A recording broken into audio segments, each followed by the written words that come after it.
ओम नमो भगवते वासुदेवाय। आप सभी का हमारे YouTube चैनल पर हार्दिक स्वागत है।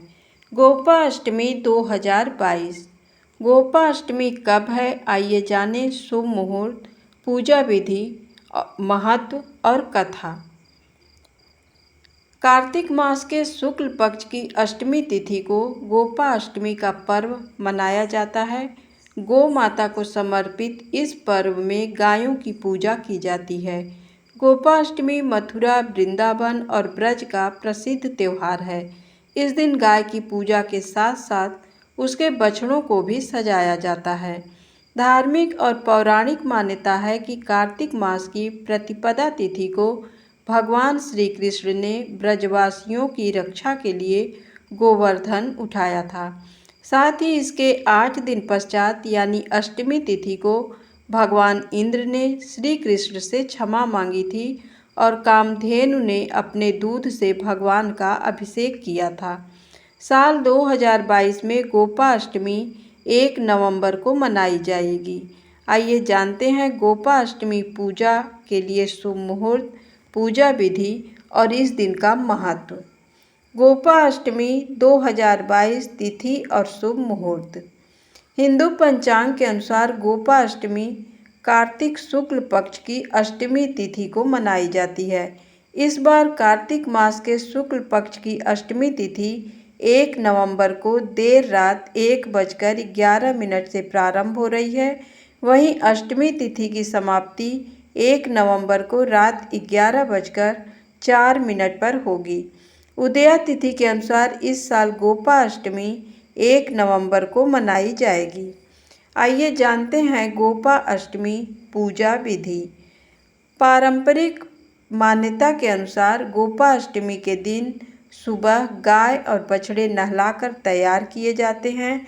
इस दिन गोमाता का श्रृंगार करके उनके पैरों में घुंघरू बांधे जाते हैं। इसके साथ ही अन्य आभूषण भी पहनाए जाते हैं। गौ माता के सींगों पर चुनरी का पट्टा लगाया जाता है। सुबह जल्दी उठकर स्नान करके गाय के चरण स्पर्श किए जाते हैं और गाय की परिक्रमा की जाती है। इसके बाद उन्हें चराने के लिए बाहर ले जाते हैं। गोपाष्टमी के दिन ग्वालों को भी दान दिया जाता है। अधिकांश लोग ग्वालों को नए कपड़े देकर उन्हें तिलक लगाते हैं। शाम को जब गाय घर वापस आती है तो उनकी पूजा की जाती है और उन्हें अच्छा भोजन दिया जाता है। इस दिन गोमाता को विशेष रूप से हरा चारा, हरा मटर और गुड़ खिलाए जाते हैं। जो लोग इस दिन घर पर गाय की पूजा नहीं कर पाते, वे गौशाला जाकर गाय की पूजा करते हैं। वहां उन्हें गंगा जल, फूल अर्पित किया जाता है। गोपाष्टमी के दिन गाय को दीपक दिखाकर गुड़ खिलाते हैं। इस दिन गौशाला में गोमाता के भोजन के लिए अन्य सामग्रियों का भी दान किया जाता है। आइए जानते हैं श्री कृष्ण की गौचारण लीला की पौराणिक कथा। भगवान ने जब छठे वर्ष की आयु में प्रवेश किया, तब एक दिन भगवान माता यशोदा से बोले, मैया अब हम बड़े हो गए हैं। मैया यशोदा बोली, अच्छा लल्ला, अब तुम बड़े हो गए हो तो बताओ अब क्या करें। भगवान ने कहा, अब हम बछड़े चराने नहीं जाएंगे, अब हम गाय चराएंगे। मैया ने कहा, ठीक है, बाबा से पूछ लेना। मैया के इतना कहते ही झट से भगवान नंद बाबा से पूछने पहुंच गए। बाबा ने कहा, लाला अभी तुम बहुत छोटे हो, अभी तुम बछड़े ही चराओ।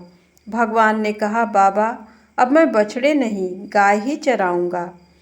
जब भगवान नहीं माने तब बाबा बोले, ठीक है लाला, तुम पंडित जी को बुला लाओ, वह गौचारण का मुहूर्त देखकर बता देंगे। बाबा की बात सुनकर भगवान झट से पंडित जी के पास पहुँचे और बोले, पंडित जी आपको बाबा ने बुलाया है, गौचारण का मुहूर्त देखना है। आप आज ही का मुहूर्त बता देना, मैं आपको बहुत सारा माखन दूंगा। पंडित जी नंद बाबा के पास पहुँचे और बार बार पंचांग देखकर गणना करने लगे। तब नंद बाबा ने पूछा, पंडित जी क्या बात है, आप बार बार क्या गिन रहे हैं।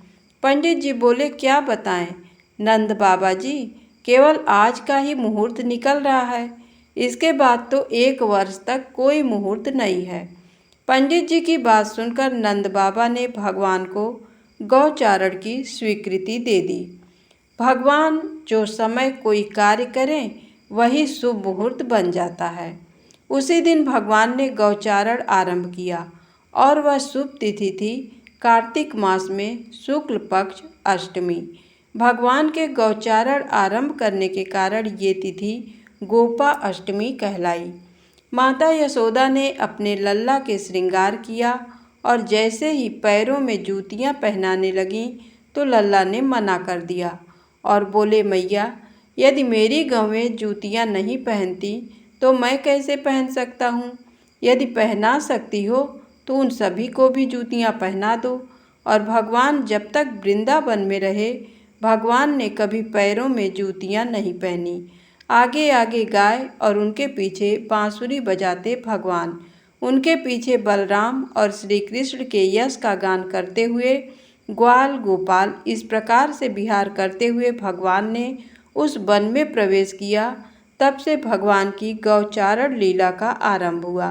जब भगवान गौवें चराते हुए वृंदावन जाते तब उनके चरणों से वृंदावन की भूमि अत्यंत पावन हो जाती।